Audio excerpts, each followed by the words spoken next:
कर्मचारी संघ ने पदोन्नति प्रक्रिया पर उठाए सवाल, सौंपा ज्ञापन खरगोन। मध्य प्रदेश वन कर्मचारी संघ जिला शाखा खरगोन ने वन मंडल अधिकारी कार्यालय पहुंचकर वन संरक्षक के नाम ज्ञापन सौंपते हुए वनरक्षकों की पदोन्नति प्रक्रिया में अनियमितताओं का आरोप लगाया और नियमों के अनुरूप संशोधित पदोन्नति आदेश जारी करने की मांग की। संघ ने कहा कि 13 जुलाई 2026 को जारी वनपाल पदोन्नति आदेश में मध्य प्रदेश लोक सेवा पदोन्नति नियम 2025 के नियम 11(3) का पालन नहीं किया गया। इसके कारण कई वरिष्ठ एवं पात्र वनरक्षक पदोन्नति से वंचित रह गए, जबकि उनसे 10 से 12 वर्ष कनिष्ठ कर्मचारियों को पदोन्नति का लाभ मिल गया। ज्ञापन में ये भी मांग की गई कि वृत्त स्तर पर सभी वनरक्षकों की समेकित वरिष्ठता सूची मेरिट के आधार पर प्रकाशित कर दावा आपत्तियां आमंत्रित की जाएं तथा नियमों के अनुसार पुनः परीक्षण कर संशोधित पदोन्नति आदेश जारी किए जाएं।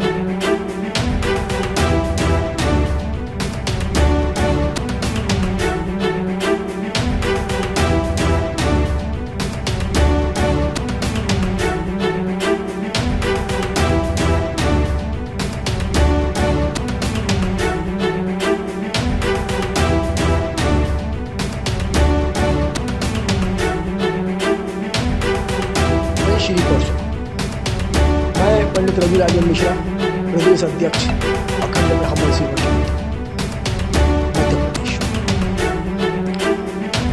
मध्य प्रदेश सरकार ने यूसीसी अर्थात यूनिफॉर्म सिविल कोड लागू कर दिया। बहुत बहुत बधाई। सरकार की जो मंशा है उसके लिए बहुत बहुत शुभकामनाएं।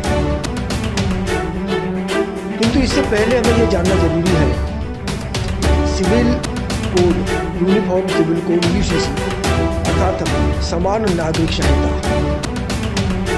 क्या चीज है, क्यों है, इसके क्या प्रभाव हो सकते हैं और इससे क्या निस्तारण किया जा सकता है।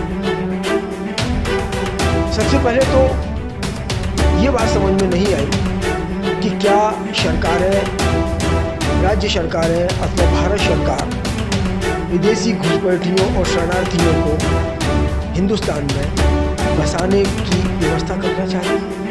अमूमन उत्तरांचल सीमावर्ती राज्यों में ऐसा देखने को मिला है। ये भी एक शंका की बात है। दूसरी चीज जो इन्होंने रखी है कि बेटियों को समान अधिकार, मैं इसके बिल्कुल भी खिलाफ नहीं। बेटियों को समान अधिकार मिलना चाहिए। मिलना क्या चाहिए, मिलता है, आज बरकरार है।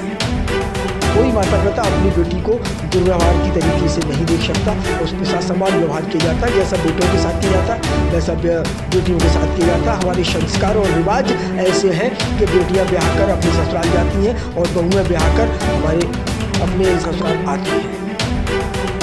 तो यहाँ पर तो कोई विशेष बात समझ में नहीं आती। रही बात संपत्ति की, संपत्ति में पिता की संपत्ति में बेटियों का हिस्सा, ठीक है।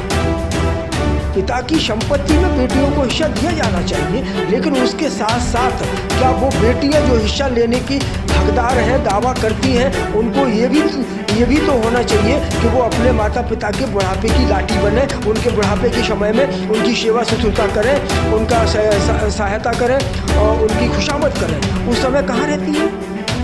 अपने ससुराल में, क्योंकि उनको अपने सास ससुर की भी सेवा करनी होती है, अपने बच्चों का देखभाल करनी होती है। फिर माता पिता किसके आश्रय पर हैं? और जब आश्रय पर आपके आश्रय पर नहीं है तो फिर संपत्ति में अधिकार कैसा? होना तो ये चाहिए जो माता पिता की सेवा उनके पुत्र अथवा पुत्रियां नहीं कर सकते, उनको संपत्ति से बेदखल किया जाने का प्रावधान होना चाहिए। दूसरी बात, पर्सनल लॉ बोर्ड जैसी चीज़ों का निस्तार बहुत अच्छी बात है। इसके लिए मैं बधाई देना चाहूँगा, शुभकामना देना चाहूँगा। लेकिन क्या इसमें हलाला पर प्रतिबंध लगाने की बात है? क्या इसमें जो देश भारत माता की जय जो लोग नहीं बोल सकते उन पर देशद्रोही का मुकदमा दर्ज किए जाने की बात है? और ये नहीं है तो ये होना चाहिए। और सबसे पहले तो अल्पसंख्यक आयोग को खत्म किया जाना चाहिए। जब तक हम भेदभाव रहेगा तो कैसी समानता? दूसरी चीज़ SC/ST एक्ट UGC जो हमें जातिगत आधार पर बांटने के लिए उतारू है, हमारे ऊपर प्रतिबंध लगाने के उतारू है, हमें ये बताने के लिए ज़रूरी हो जाता है कि आप किस किस जाति के, तो काहे की समान नागरिक संहिता। पहले इन सब चीज़ों पर चर्चा होनी चाहिए, बहस होनी चाहिए, उसके बाद समान नागरिक संहिता पर बात होनी चाहिए। जय श्री पद।